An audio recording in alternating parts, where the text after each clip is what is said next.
Bah ouais, mais j'avais tellement confiance en toi. C'était ton J'ai vu télé. les vidéos et je me suis dit la déception. C'était ton Une téléphone. fois plus la vie me déçoit. C'est ton téléphone. C'est mon téléphone. Ok, alors. On est ici. Notre gars fermé, ok. Alors ouais, c'est pas anodin, mais on en parlait hier avec Microbe. Je vous fais chier à vous dire, quand on est en garde fermée, on pense à quoi? Ouais. Sauf que l'Hipscape, il faut savoir le faire en fait. Non mais vous rigolez, mais en fait, le Hipscape, c'est à la fois ultra basique et hyper compliqué. C'est bizarre parce que on se dit ça y est, j'ai compris. Et en fait, quand on est en phase de stress, quand la personne nous met de la pression, quand la personne est dangereuse, quand la personne nous attaque, bah en fait notre Hipscape on le fait très peu. Hier avec Serge en MMA, je faisais que des Hipscape. En fait, je l'ai remis dans ma garde un moment pour qu'il bosse et il me tape. Et quand le mec commence à te shooter, se dire je pose mon pied, je décale, c'est contre nature. Ta nature elle te dit mais non, je vais me prendre des patates là. Alors que être là et faire ça, tu te dis bah non, ça c'est plus cohérent, je le maintiens. Mais ça alors en MMA ça se ressent encore plus. Pourtant, quand le mec va vouloir me shooter ici et que je fais ça, regardez comment ces percus ça va être difficile à avoir. Mon Hipscape il a vachement d'importance, sauf que, et on a, hein, moi ça m'arrive avec David, quand je connais son jeu, il part en arrière et autres, ouvrir mon Hipscape c'est me dire putain il va partir loin. Sauf qu'en fait même s'il part loin, mon Hipscape m'apportera quoi qu'il arrive une meilleure position. Toi admettons que Daniel, je passe un peu à la David, tu pars loin quand je le fais. En général tu vois c'est des mecs voilà, qui veulent exploser sur l'arrière. Donc mon Hipscape j'ai peur. On est là, sauf que mine de rien si je fais juste ça, même s'il part en arrière, bah, et en fait j'ai mes grips qui sont corrects. Et pour ceux qui connaissent Eric il aime bien dire faites confiance à la technique. Mais là-dessus, il a raison. La technique, elle est vraiment, c'est un truc auquel on peut faire confiance. Par contre, il faut qu'on la fasse correctement. Donc, comme vous avez pu voir, le Hipscape, c'est pas juste la langouste classique où on fait, on se barre. Il y a plein de manières, il y a plein de variables. Il y a celle où je vais me barrer loin, par exemple pour prendre un lasso. Il y a celle où je vais juste un tout petit peu décaler pour aller chercher par exemple la jambe. Il y a celle où je vais vraiment beaucoup décaler. Donc déjà, rien que ça, j'ai 3 variables. Notre Hipscape au départ, il est important. C'est pas là que je le mets, c'est là. Oui, mais là, je peux le faire. Oui, mais non. En fait, t'as pas le même. Que je le veuille ou non, c'est pas pareil.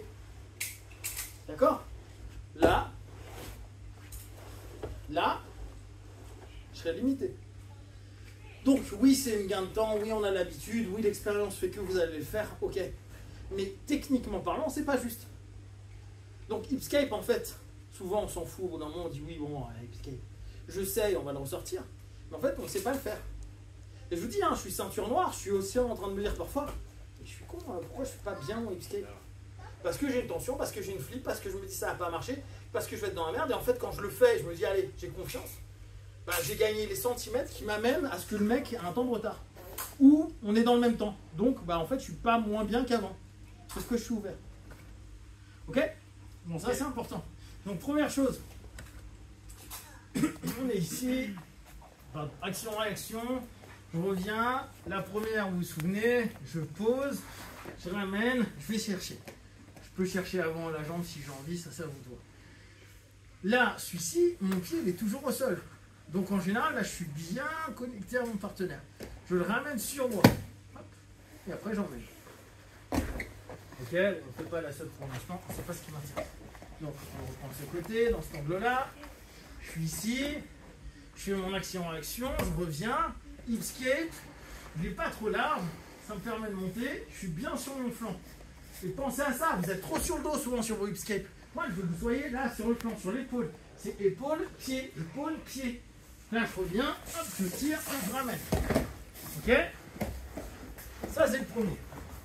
Ce qui m'intéresse maintenant, c'est que vous voyez la différence avec le second. Là, on a un Hipscape court. Le deuxième, on a un Hipscape qui est beaucoup plus loin. Parce que je vais aller passer mon bras. Je fais toujours mon action-réaction. Je pose mon pied. Et cette fois, je vais loin parce que je vais chercher à m'arrondir au niveau du dos et être complètement libre de ma hanche. Le travail qui est utile dans le travail en pendule, c'est cette notion de pouvoir être mobile de la hanche. C'est ça l'intérêt. C'est ce qui nous permet de repasser devant, etc. C'est cette hanche, elle doit être mobile là. Même s'il met du poids. Faut qu'on ait cette mobilité. Par contre, on va flipper parce que le mec va mettre de la pression et on va dire ah je vais te bloquer. Mais non, faites confiance à la technique. Là, si je fais juste ça, j'ai bougé ma hanche. Je peux passer devant. C'est ma hanche là, ma hanche est libre. Ok, là je pars pas sur un juji.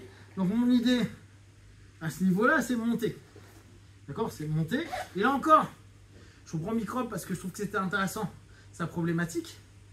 Sachant qu'elle a vraiment un différentiel de gabarit avec nous tous.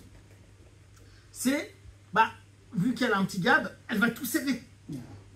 Sauf que le problème, si je serre tout sur le deuxième, sur le premier, je dis pas. C'est pas problématique vu que c'est très en pression. Mais là, si je ferme tout, regardez votre hanche, elle va faire quoi? Elle bouge plus. Et donc la personne, elle va se sentir bloquée et elle va vouloir se redresser. Et elle, en l'occurrence, les personnes, vu qu'elle a des petites jambes, vont ramener ça là pour essayer de passer. D'accord? Mais parce qu'il y a une pression qui a plus de sens dans la deuxième, dans le pendulum. Vu qu'en fait, tout mon travail, il est là, il est ici, il se travaille avec ma hanche en fait. Ma hanche est en l'air. Donc on est parti d'une garde fermée où tout était fermé. On arrive à renverser comme ça en bougeant un peu la hanche. Et là, on lève la hanche. C'est pour ça que c'est la deuxième. Ça nous permet de voir la mobilité. Donc, quand on est là, action-réaction.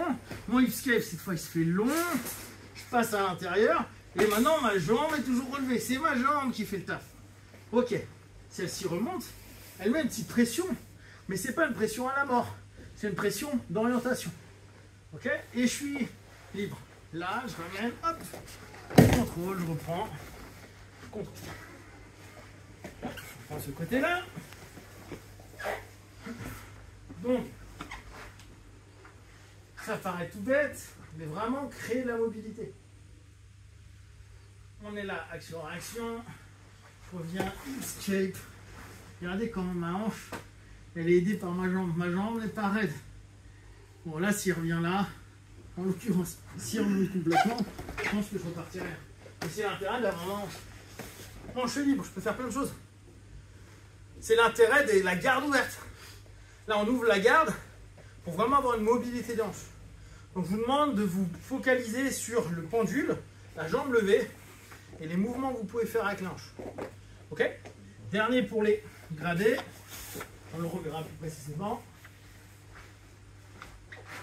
Un mix qui nous emmène plus ou moins sur la quai garde.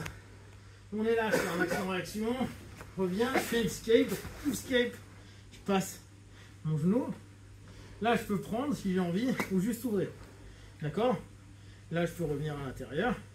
Et en fonction, plus mon genou sera à l'intérieur, plus je peux aller travailler la jambe.